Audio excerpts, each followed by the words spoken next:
بعد چند سال اومدن واردات رو باز کردن، گفتن که ماشین خوب میاد دیگه، چینیا بساطشون رو جمع میکنن و میرن، ماشین با اصالت میاد. این بود اصالت تویوتا ولی چینی، تویوتا لوین 2024.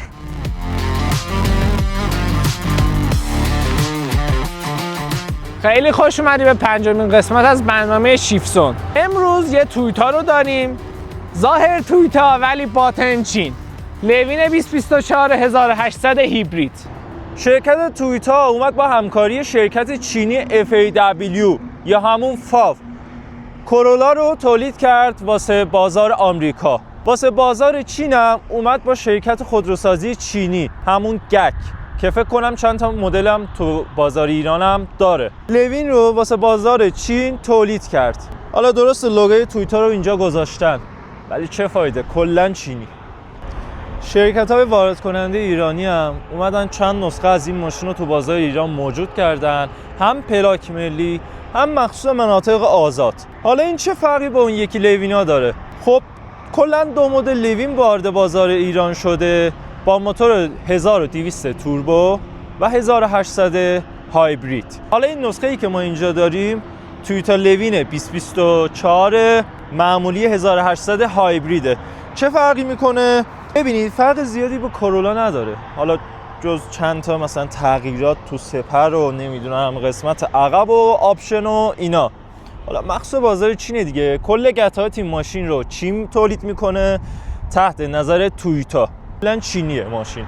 بخوام از ظاهر ماشین بگم، اومده راهنما رو گذاشته توی دیلایت، یه طراحی کپی هم رفته تقریبا از لکسوس. دیلایت رو داریم با چراغ لنز، بعد لوگو تویوتا که رادار و دوربین و اینا همه چیزش اینجاست. حالا یه نسخه اسپورت دیگه هم از لوین به تعداد محدود وارد بازار ایران شده به نام تویوتا لوین GR. فرقش هم سپرش یکم اسپورت شده. حدی که بخوایم بگیم مثلا نه زمین تا آسمون فرق میکنن، نه چیز خاصی عوض نشده. بعد یه ماشین بازاری دیگه، کلا اینطوریه که مثلا صبح استارت بزنی بری شرکت، در بیای با خانواده بری بیرون یه دوری بزنی باش، بعد دیگه هم چی دیگه. کلا دو مدل آدم میرن تویوتا لوین میخرن، اونایی که یا ماشین باز نیستن فقط صرفا میخوان یه ماشین استارت بزنن برن دور بزنن، یا اونایی که ماشین بازن. نه فکر نکنم اونا برن سمت تویوتا لوین، چون واقعا اونایی که ماشین بازن دوست دارم وقتی پاشون رو میذارن رو گاز ماشین راه بره، نمیدونم لایی بکشن. نه داداش، این در حد لایی کشیدن نیست، همین که سبقت میگیره از ماشینا خیلی کار کرد.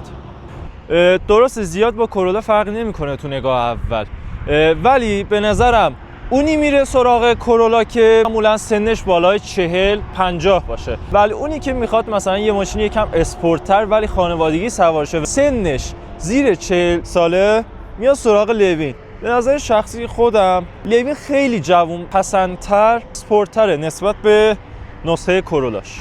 ظاهر عقب لوین ساده، چیز خاصی نداره. دیفیوزر کلا ماشین شهری طراحی شده، ولی نسخه جیارش اومدن حالا مثلا یکم ادوازی در بیارن، مثلا یکم اسپورت‌ترش کنن. قشنگ یه اسپویلر خوشگل گذاشتن، بعد تو دیفیوزر فرق میکنن، یکم ظاهر خشن دادن به ماشین. حالا به نظر شخصی خودم عقب تویوتا لوین خیلی خوشگل‌تر از جلوش طراحی شده، یعنی هر چی تویوتا تو ظاهر جلو ماشینش رو شبیه ماشین چینی کرده اومده تو عقب جبران کرد. ماشینی که امروز داریم بررسی میکنیم لوین هیبرید 1800 هستش که بیشتر آدم‌ها فکر میکنن مثلا این ماشین زیاد راه نمیره، ولی همین این ماشین تو بخش قبلی که BMW 418 و ما داشتیم شتاب این ماشین از اون خیلی بیشتره. خب همین اول که میخواین کاپوت این ماشین رو بدیم بالا، کاپوتش خیلی سنگینه و متاسفانه این ماشین هیچ گونه جکی نداره که شما کمک کنه این کاپوت رو بدیم بالا. کلا دستی، یعنی هیچ چیزی نداره. شاید بیشتر قطعات این ماشین چینی باشه، ولی خوشبختانه موتور این ماشین ساخته خود ژاپنه که به شما حس اطمینان میده که طی سالیانی که این ماشین رو استفاده میکنید ماشین بدون ایراد واسهتون کار کنه. لوین 1800 هیبرید 136 اسب بخاره با 185 نیوتن متر گشت آور که با یک گیربکس خیلی مزخرف ECVT به چرخهای جلو این نیرو رو انتقال میده که 0 تا 100ش حدود 9.5 ثانیه هستش. لوین 1200 توربو با موتور توربوشاش که خیلی‌ها مثلا فکر میکنن این موتور از این قوی تره، 0 تا 100 رو تو 10.5 ثانیه طی میکنه که شتابش از این کمتره. موتور این ماشین و موتور برقی این ماشین وقتی که شما تو ترافیک گیر کردین خیلی واسه مصرف سوختتون تاثیر داره. نمیذاره موتور بنزینی به کار بیفته. همین موتور بنزینی با باتریاش شما رو تو ترافیک یاری میکنه که مصرف سوختتون رو به حداقل برسونه. موتور بنزینی این ماشین بدون هیچ کاوری گذاشتن اینجا. در کنارش موتور برقی این ماشینه که باتریاش پشت این ماشین قرار گرفتن، برق رو انتقال میده به این و موتور الکتریکی بازم بعضن خودش به تنهایی کار میکنه، ولی وقتایی که میخواین خیلی به ماشین فشار بیارین جفتش با هم کار میکنه. ماشین مونتاژ چینه، پس زیاد مثلا کیفیت مونتاژ خیلی خفنی انتظار نداریم ما. وضعیت مومکشی ها رو مثلا مشاهده کنید، اینجوری هم مومکشی ها زیاد با سلیقه نیستن، برخلاف تویوتاهای 2012-13 که خیلی مومکشی دقیقی داشتن و خیلی با سلیقه بودن. متاسفانه لوین اینا اینجوری نیستن دیگه، چاره نداریم دیگه، دنیا اینجور ماشینا رو داره تو این سال 2025 به ما تحویل میده. کیفیت رنگ لوین زیاد تعریفی نداره. قطعاتش هم یعنی ورقی که تو بدن این ماشین به کار گرفته شده زیاد خوب نیستن. گلگیرش کیفیت زیاد خوبی نداره. بوتش مثلا نمیدونم صداش میفته یا نه، کلا صدای حلبی میده. کلا در اینا متاسفانه زیاد کیفیت خوبی ندارن دیگه.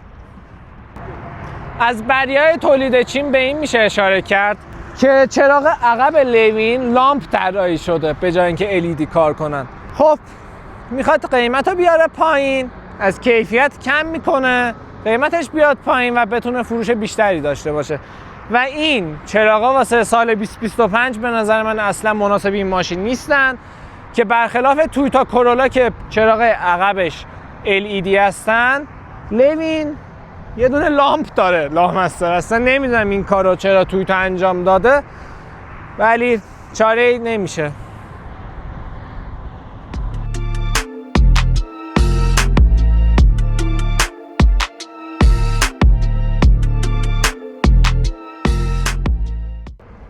حالا اینقدر گفتیم این ماشین چینیه، نمیدونم قطعاتش واقعا بی‌کیفیته و نمیدونم اینا. نه داداش اینطوری هم نیست مثلا بکوبیم رو سر ماشین.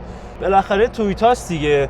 بخوایم مثلا داخل ماشین شروع کنیم، واقعا کیفیت کابین ماشین خیلی خوبه. پلاستیک سفت استفاده شده ولی اینجا چرمه و سیستم صوتی هم که چیزی خاصی نداره، ولی برخلاف رودریا که جنسش پلاستیک سخته، اومدن تو خود کابین پلاستیک نرم استفاده کردن. سر و صدای خاصی نداره داخل کابین و کیفیتشون هم بدک نیست، خوبه.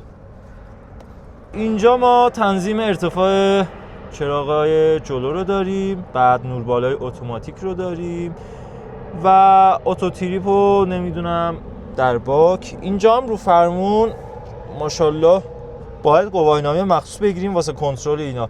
این بخش شما میتونین منوی دیسپلی رو تنظیم کنین، حالا زیاد یا کم کردن صدا موقعی که میخواین تماس جواب بدیم. ولی این بخش مخصوص مودهای ماشینه، حالا مثلا چه کروز کنترل تطبیقی باشه، رادار بین خطوط و کلی آپشن دیگه که اینجا تویوتا در اختیار شما گذاشته. خب بیایم بخش داخلی تویوتا لوین. فرمون رو که توضیحات دادم، اینجا یه دیسپلی داریم لمسیه، میتونین اینجا اپل کار پلی رو تنظیم کنین و چیزای عادی دیگه. خب بیایم بخش پایینی. اینجا جلوی دنده شما درایو مودهای ماشین رو میتونید تنظیم کنین، واقعا نمایشگر گرافیکی این ماشین خیلی خوشگله. بعد اکو مود رو داره، نورمال رو داره، پاور رو داره و همینا دیگه. واقعا شما یه لحظه کیفیت نمایشگر رو ببینین. از درایو که رد بشیم ESP رو داریم اینجا و EV مود. شما اگه اینو فشار بدین دیگه، مثلا وقتی تو ترافیک میمونین هی بین موتور بنزینی و هایبرید ماشین سویچ نمیکنه، همون میمونه رو موتور برگی ماشین و دیگه اذیت نمیشین. قسمت وسط ماشین هم که چیز خاصی نداره دیگه، سیستم تهویه رو داره اینجا. بعد 4 راهنما. توی این ماشین یه چیزی منو خیلی اذیت کرد، حالا خب نظر شخصی خودم اومدن زیاد کردن و کم کردن ولوم رو اینطوری لمسی طراحی کردن. خب بابا بیا این غربیلک رو بذار اینجا، راحت زود بچرخونی دیگه. حالا مثلا یه ساعت اینو پیدا کن بزن، حالا بشه نشه تصادف کنی نمیدونم دیگه. خب چه کاری آخه. کنسول وسط این ماشین حالا کیفیتش خوبه، ولی خب اومده اینجا رو شیشه‌ای طراحی کردم و خیلی راحت اثر انگشت میمونه روش و این شاید شما رو اذیت کنه. اینجا هم که دکمه پارک رو داریم با دکمه اوتو هولد. چیز خاصی نداره دیگه. سانروف رو داره، چراغ رو داره، همین. خب بخش جذاب صفحه کیلومتر لوین که اطلاعات خیلی زیاده به شما میده. باد تایرها، کروز کنترل و رادار بین خطوط و ماشین موتورش یا موتور بنزینی کی کار میکنه، وضعیتشون رو به شما نشون میده. یه از جذابیت هایی که لوین داره، میتونین صفحه نمایشتون رو به هر استایلی که خودتون بخواین تغییر بدین. متر سیتینگ، شما میتونین استایلتون رو کژوال، اسمارت و اسپورت و تاف تغییر بدید و همچنین استایل دور موتور و سرعتتون رو میتونین کلا عدد نشون بده، یا مثل لکسوس فقط مثلا لکسوس LF این تقریبا برگرفته از لکسوس LF که اینجوریه، یا میتونین اینجوری این ماشین رو استفاده کنید. برخلاف ظاهر کوچولو موچولو این ماشین، شما فضای پای خیلی راحتی ردیف عقب این ماشین دارید، ولی تنها چیزی که اذیت میکنه شاید ارتفاع سرم تا سقف باشه که خیلی کمی، یعنی شاید مثلا یه نفر با قد 2 متر بیاد اینجوری بشینه پشت این ماشین. و پشت سریعه اسپورت که این ماشین داره، حالت اسپورتی به این ماشین دادن و این ماشین همه جاش درگاه تایپ C داره این ماشین، یعنی شما هر چند تا درگاه تایپ C بخواین هم پشت این ماشین هست هم جلو این ماشین هست. خب رسیدیم بخش تست درایو تویوتا لوین. معمولا ما تو این بخش هزینه های مصرفی و جانبی ماشین، حالا مثلا مصرف سوخت و اینا رو بررسی میکنیم. علی این ماشین هایبریده دیگه، فکر نکنم هزینه خاصی داشته باشه. حالا مثلا هایبرید باشه تویوتا هم باشه که دیگه هیچ. خب سند نه، بازم هزینه روغن ماشین هستش و هزینه که مثلا شما بعد 10 سال واسه باتری این ماشین میدید یه کمی هزینه داره دیگه. خب بدون هزینه نیستش. دقیق از قیمت باتریش اطلاع ندارم، ولی تقریبا هزینه سرویس دوره این ماشین فکر کنم نزدیک 7 میلیون 6 میلیون اینا باشه. نمیخواستم مصرف سوخت این ماشینم بپرسم چون هایبریده و 100% که خیلی کمه، ولی خب مثلا 100 چند تا میسونه. زن اعلامیه کارخونه 4 لیتره و این ماشین تقریبا 5 لیتر الی 6 لیتر بخوای معقولانه رانندگی کنی، این عدد رو بهت نشون میده که واقعا رقم خیلی کم و به صرفه و اقتصادی این رقم واسه این ماشین. علی حالا مثلا نظر کلی در مورد تویوتا لوین چیه با قیمت معقول و یکسانی که با اکثر چینی های بازار خودمون داره؟ خب من قطعا اینو برمیدارم چون واقعا یه رانندگی شهری خیلی اوکی بهت ارائه میده و ماشین خیلی نرمیه. البته کورولای کم نرمتر از اینه. ماشین خیلی بی سر و صدا، البته رو دور بالا صدای موتور خیلی به کابین میاد و یه کمی اذیت میکنه. کلا سواری نرمی داره، ترمزا خوب، فرمون خیلی نرم راحت. ماشین خیلی خوبیه، خیلی حال میکنم باش. ماشین شهریه دیگه، سن نباید با $20,000 انتظار خیلی زیادی داشته باشه. من مثلا تخته کردم، نمیدونم صدای موتور داره ضبط میشه یا نه. الان مثلا سرعتم نزدیک 140 تا 143 تا اگه نشون بدی. ولی حالا خب زیادم صدا نمیاد داخل کابین. نه آقا صدا زیاد شد، صدا قشنگ داخل کابین پیچیده. سنت خیلی فکر میکنن این ماشین اصلا راه نمیره، ولی هم میبینی خیلی خوب راه میره نسبت به موتوری که روی این ماشینه و وزن 1420 کیلویی که این ماشین داره. واقعا خیلی خوبه راه رفتنش. الان مثلا تخته میکنی درست سرازیریه، ولی 140 150 تا رو همون راحت و ترمزی که این ماشین داره خیلی اوکیه. یه آپشن خیلی خوبی هم که داره، این آپشنش شما کلا دستتون از فرمون برمی‌داری، ماشین خودش فرمون میده و خودش رو بین خطوط نگه میداره. حتی اگه جلو پیچم باشه خودش ماشین فرمون رو به اون جهت سکت میده. اینم بگم این رادار وقتی که شما این رادار رو فعال میکنین، یعنی رادار بین خطوط، بعد چند ثانیه ماشین هشدار میده که زودتر دستتو بذار رو فرمون و کنترل ماشین رو دستت بگیر. حالا بذار دیگه، دستو بذار، این خودش رو کشت.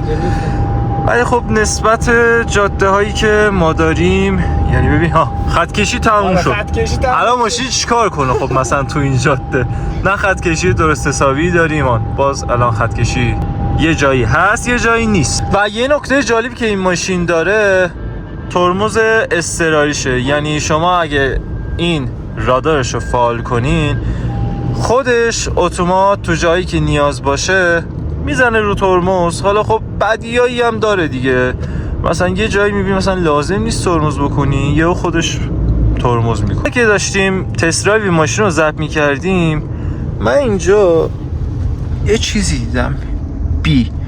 این بی چیه؟ مثلا این بی به معنی بریکه.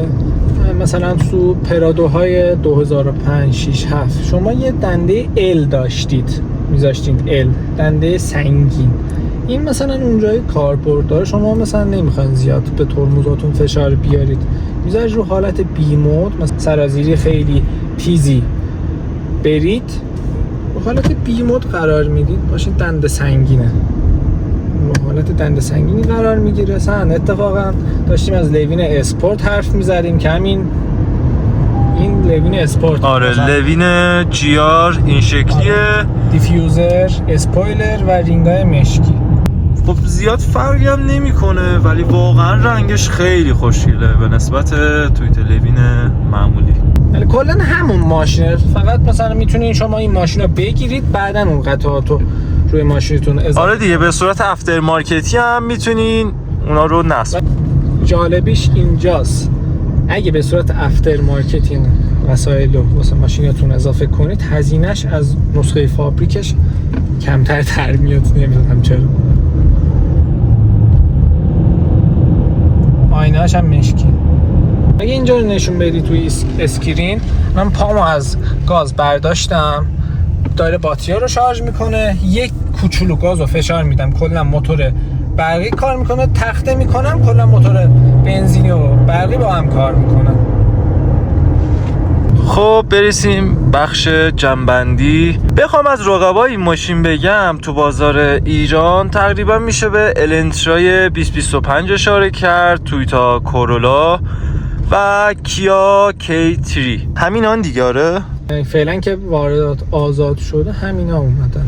خب به نظرت بخوای کلی بگی ارزش خرید داره تو باز قیمتی 3.5 تا 4.5 تومن یا نه؟ مثلا این ماشین پلاک منطقه هستش، یعنی نزدیک مثلا 200 300 اینا قیمتشه. 200 واسه این ماشین خیلی معقوله، ولی 4 میلیارد یه کمی واسه این ماشین خیلی زیاده. ولی اگه شما میخواین یه ماشین قابل اطمینان، کم خرج، کم هزینه، راحت داشته باشید، 100% اینو بهتون پیشنهاد میکنم. رانندگی مثلا نخواین زیاد رانندگی هیجانی داشته باشید، خیلی اوکی این ماشین. یعنی بخواید هر روز برید سر کارتون بیاید، مثلا ماشین خیلی اوکی، کم دردسر، کم هزینه، بنزینش هم مصرفش کمه که با این قیمتی که بنزین تازگی‌ها بیشتر شده این ماشینا خیلی به صرف تن میشن و سواری واقعا خیلی نرمی داره. خیلی از این ماشین بد گفتم بابا دیگه، این ماشین با این قیمتی که داره عرضه میشه دیگه اونو ارائه میده. یعنی شما انتظار اینو نداشته باشی که واسه یه C200 که تقریبا رقمش با این یه کمی متفاوت تره، سواریش آپشناش یکی باشه. این ماشین تو نوع خودش، تو بازه قیمتی خودش خیلی اوکی. به نظر منم تو بازه قیمتی که این ماشین داره، حالا مثلا چینی تو بازار ایران حالا خوبه، بدک هم نیست بعضیاشون، ولی خب لامصب همین که این لوگو اینجاست خودش یه دنیاست. اینا میده بهتون که آقا این ماشین خراب نمیشه. این ماشین رو 500,000 کیلومتر، 1,000,000 کیلومتر هم برونید بازم توتاست، هیچ هزینه ای نداره واسهتون. I'm just telling you to fight for your dreams, but it's not what it seems. Man, it's hard to be seen when everybody wants to be king. Yeah, they all wanna ring. Yeah, we all wanna be free. So show me what you got, what you bring, how you fight in the ring, how you take a fucking swing.